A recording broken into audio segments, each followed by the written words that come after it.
I'm Elise Hugh. And I'm Josh Klein, and we're the hosts of Built for Change, a podcast from Accenture. On Built for Change, we're talking to business leaders from every corner of the world that are harnessing change to reinvent the future of their business. We're discussing ideas like the importance of ethical AI or how productivity soars when companies truly listen to what their employees value. These are insights that leaders need to know to stay ahead. So subscribe to Built for Change wherever you get your podcasts. Maruchan superfans are everywhere. From the busy moms who want to deliver maximum flavor in a flash to dorm room diners who want to put some slurp in their step. There are a ton of copycats you could use, but if you want to bless your bowl, there's only one true Maruchan. Whether you choose instant lunch, ramen bowls, yakisoba, or restaurant quality gold, Maruchan is the only ramen worth obsessing over. Smiles for all. Maruchan. See what all the ramen hype is about at maruchan.com.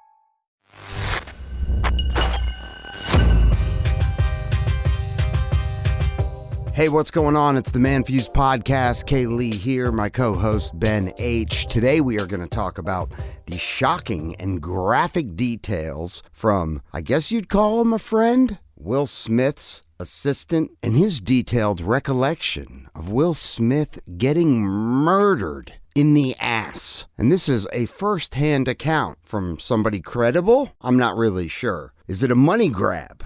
Don't know. Will Smith just can't catch a break. Or is it all a part of the Hollywood narrative? There's all these allegations against P. Diddy and his sexual escapades, and the list could go on and on. So let's get into it. Ben, there is something that I heard, this audio, and I don't know, and then you have audio, we're going to talk about sounds that make us, and sounds that piss us off. This was daunting when I heard this, and it was so funny, but so damaging, maybe. And maybe, I don't know how you could be even more damaged, actually, after the events that unfolded around these celebrities.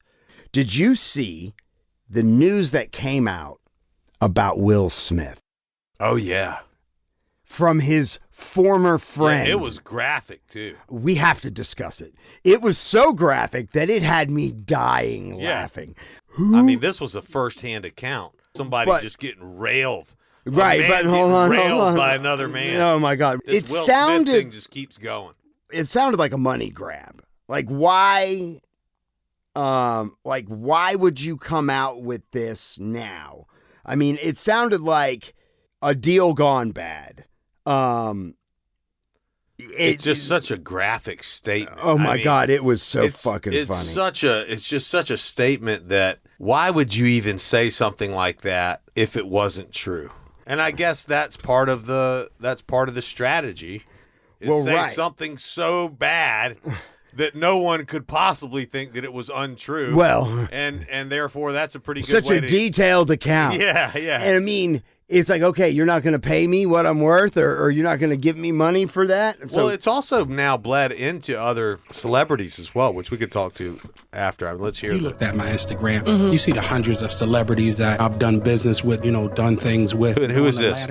This is his best friend of 40 years. So Dwayne something. I was around before they had Trey. Jada was the woman that everybody wanted.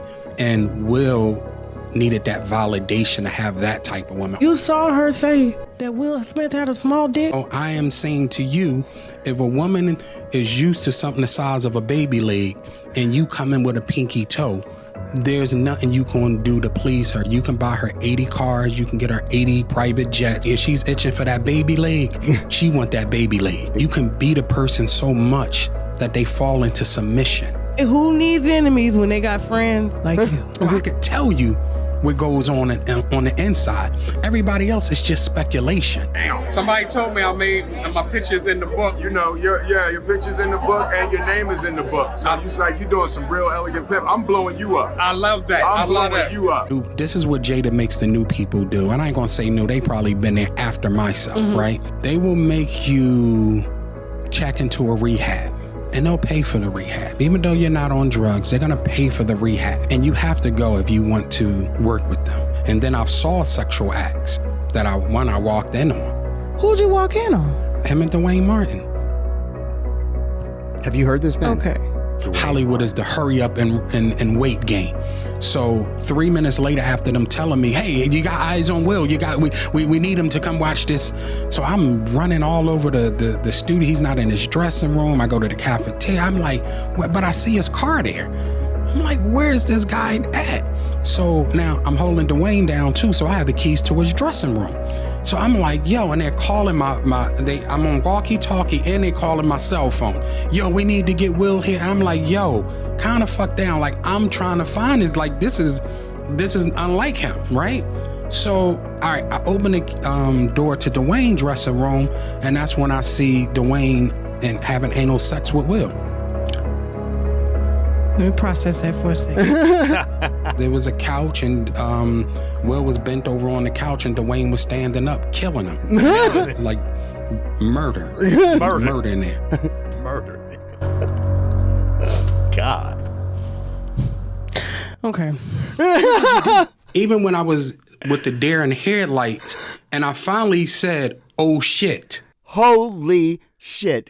I mean, what an account of just life and debauchery. Yeah, and someone getting murdered on the couch. Well, you know, the part that it was even crazier than that was talking about how people like Jad'll, you know, put you in a mental institution and pay for it. But for what? I still don't understand why. Like what? Or drug rehab. And but he didn't even get into why. For what reason? Well, it's kind of like what we're talking about. I mean, it's just control. As I was saying it, I was like, oh, so they want blackmail. They want to have something on you. Yeah. So they could be like, at any point, we helped you through a fucking mental institution. Or, hey, you know what you're going to do? You're going to go check into a rehab program for the next 30 days. I'll see you in 30 days. Right. So therefore, if you ever try to fuck us, I'm going to put out there, everybody, don't hire him because he's a drug addict. I didn't even think about that. Yeah, well, I heard a story the other day, and I'd never heard it like this. I mean, you've heard about how Dave Chappelle walked away from $50 million. Of course. Everybody's heard that for story. Mental health, because Comedy Central, it was fucking with him. Right. And it was just, the show was... So Cat Williams just came out and told the story of what really happened. Dave Chappelle had a contract, I believe Comedy Central or whoever it was. That's where the Chappelle show was on. So whoever he had a contract, I don't know if it was Warner. I don't know if it was, you know what I'm saying? Like, I don't know who owns that. Right. Whoever the contract was with, though, it was for half of the revenue that he generated. And he generated $500 million. He made $500 million with the Chappelle show for the network. Contract dictated that he was to get, half of that, roughly around a couple $100 million. And they said, no, that's too much. They said, even though the contract says that's too much money, we'll give you 10%. So 10% of $500 million, that was the $50 million. And he said, there's no way I'm taking 10%. That's not fair. I'm going to fight you guys on it. What do you think all my fans are going to think when they hear about this, of what you've done?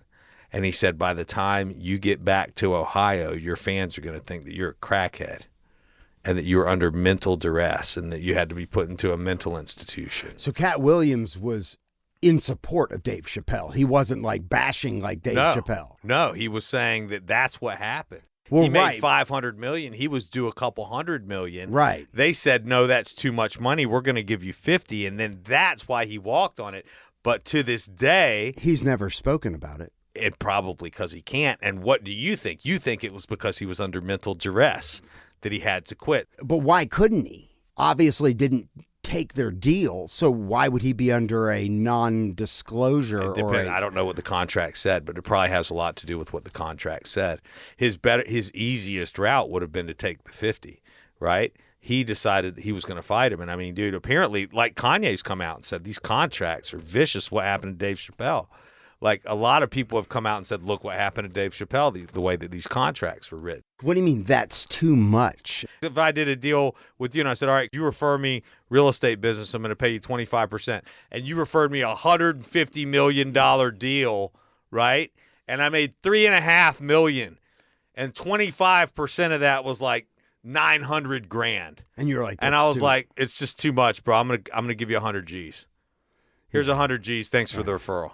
You signed right here 25%. Right. And especially, too, and of course, in that case, you would fight it and you'd probably win because you'd have the referral agreement, which is very simple. It's a very simple contract and agreement that just says, hey, you refer it, blah, blah, blah, you get 25. So that kind of shit doesn't happen because... But these networks are fucking... The way the contract is written, it prevents you from pursuing any legal action as a result of any conflicts that may come up in the future between me and you based on the amount of money that we pay you. But it could say that in a little clause. But that's where your attorney you should be overlooking that contract before you sign it. And you would also have to foresee the idea of, hey, we need a clause in here that protects you if after you make the money that your percentage cut that is defined here, a lot of times it's just the lack of vision on the behalf of the person that's signing the contract because you don't think people are going to do you like that. Right. You don't think you're going to end up in these kinds of situations. And I can't put myself into Dave Chappelle's shoes, but I would imagine Dave Chappelle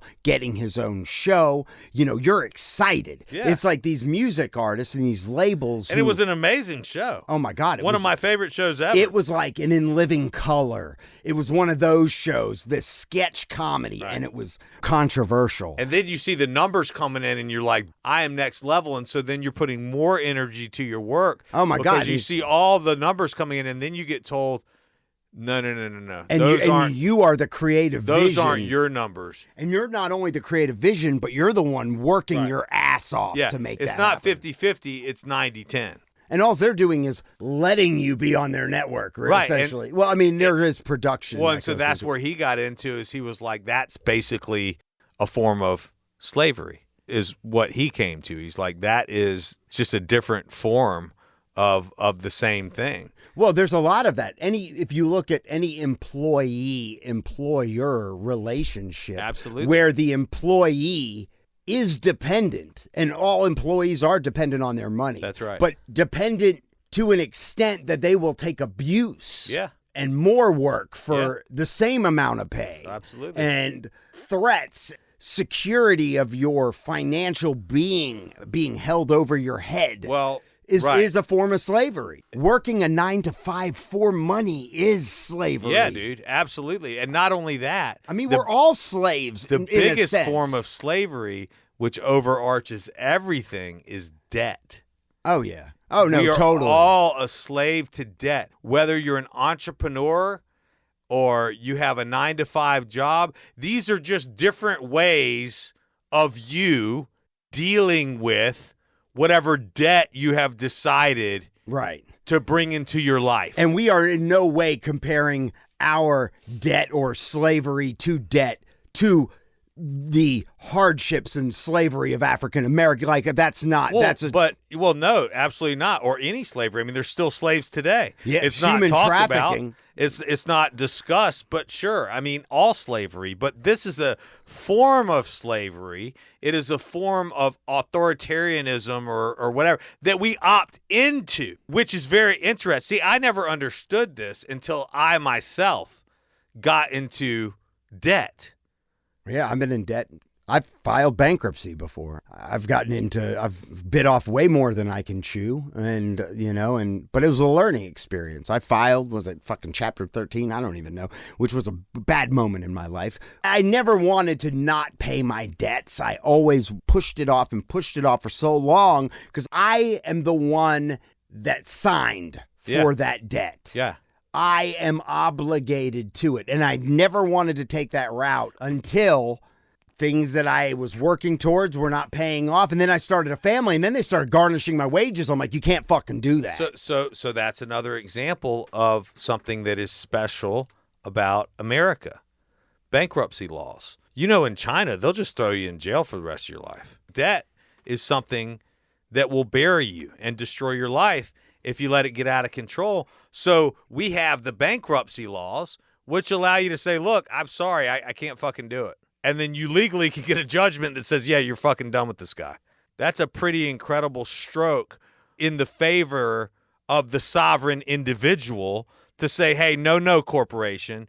They have protection against you even after they've signed the dotted line, even after they've spent the money, even after they've done those things. That commitment or lack of performance on that commitment is not more important than the present moment of this living individual. That's what the bankruptcy laws say. So some countries, you get into debt, you can't pay your shit, there are no bankruptcy laws. They're coming after you. Because I brought the subject up, let's weigh in on what you think, on what I think of the audio we just played. There have been things coming out about Will Smith and Jada Pinkett for years. Yeah. About their... Well, he slapped Chris Rock. Right. Their situationship, whatever the fuck it is. Will Smith taking it in the ass.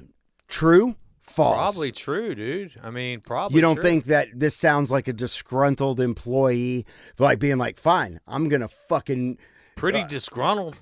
Yeah. I mean, you'd have to be pretty damn disgruntled to come up with an account like that. But yeah, sure. I guess that's a possibility too. I mean, I guess we don't know, so I have to consider both possibilities. But if you had to guess, it's just like a girl coming out and saying you harassed her, like, you know, or if you were a celebrity or whatever, and she wanted to ruin you. Yeah. Who would say that, right? Coming out about a lot of these guys, man. I mean, like I said, this has spurred talk about other celebrities like P. Diddy. Oh, yeah, that's some fucked up shit, too. You know, about him going to like Turkish bathhouses and about his homosexuality and these parties they have, these sex parties. And there's talk about secret societies, even in high levels of politics, secret societies. Yeah. Jeffrey Epstein, you know, the blackmail that occurred on Epstein Island where you would sleep with an underage girl and then they have it on camera and now they have blackmail against you. So now that they can control you. So now, you know, they have to go back to America knowing that if they ever step out of line or don't follow orders, they're just going to get this tape released. And now we can't even get the flight records from the Epstein case. They have the flight records. They know who all the people. They will not release the too many high names. They too many higher ups. They won't release the names. But we do know. I mean, we know Clintons were on his plane or been to the island at some point. So I mean, sex is just something that people do, and they use it against one another. And we all have insecurities, and we all have situations that we are proud nipples, of, one testicle, or not proud of, a baby dick. Yeah, and dude, I mean, baby leg. Yeah. So sexuality is a thing, but it's a way that people express themselves, and it's also a way that they destroy their lives. I mean, sex is a real. But if you look back into like when you see shows like Spartan. Yeah. When that was remember that show that came on? It was at Spartan. Yeah, the Spartan. Think of all the sex parties and fucking, you know, and all these cathedral houses where everyone's just fucking orgies, and it's like, but it wasn't looked down upon. Right. Like it was like, oh, that's your fetish, that's your thing. Right. Feed your lust. Right. But now society has painted your sexual preference in a way and where this could ruin you. Now, granted, if you're having sex with kids, you should be fucking ruined. But dude, the Western media is focused on destroying masculinity. This is just another story where masculinity is being destroyed. I mean, the zoomed out version of this is here's a guy who's weaker than his wife, who's being dominated by this woman. He's got a small dick. Right. She, you know, and now he's taking it in the ass like she's got a little bitch. He's got a small. And this was the most badass motherfucker, bad boys. I am legend. You know, legend. This is the baddest ass dude, and they're just destroying him. And so this is the destruction of masculinity. True or not true, it's happening all over the place. Look what they tried to do to the Tate brothers, dude. Threw them in jail. Completely false charges, the whole thing. Right. Right? I mean, anything that the left, anything that the media, the woke ideology can do to destroy masculinity, they're doing it. And this, to me, is just an example of that. Does the guy like taking it in the ass? I don't fucking know, and I don't care, bro. If he does, good for him. Hopefully he and his wife have some sort of an agreement or something. Right. I don't know. Hopefully, not my business, bro. Hopefully he likes getting murdered. Listen, he's married. As long as she's cool with it and he's cool with it, it don't fucking matter to me, bro. But he's like a beat-up puppy dog at this point. That's what I'm saying. But then you have Jada coming out and going, well, Will wasn't my first choice. Exactly. Tupac had a baby leg. The destruction of masculinity. Destruction of masculinity. Now what's every guy thinking? Oh, I wonder if I was my wife's first choice. And Probably not. I'm just saying, I mean, so this is the whole idea. These stories have, to me, whether it's planned this way or not, to me, these stories represent larger messaging, larger issues that exist in society where, what do you need in society? But hold on, but you need strong men. right. Okay. But let's look strong at men hold society together. But let's look at the picture here. Regardless if this was a money grab, you have somebody that worked and was best friends with this person. Now, releasing this information, whether it be because you feel the truth needs to come out, Right. or maybe there was a backdoor deal. Yeah. I just noticed I said backdoor. Yeah. Where you didn't get what you want, but now you're releasing this. Why? Yeah.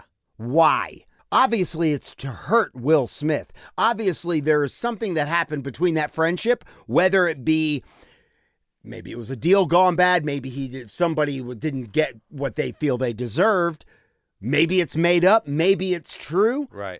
You are purposely intending to try to hurt him Yeah. with this information. Absolutely. Whether it's true or why not. Would it be a money grab? Because the network can pick it up, because it's going to get a bazillion plays, because ultimately, once again, this is a storyline of something that is being popularized through the media, which I think is leftist and I think is woke. They just want the drama. They want the tea.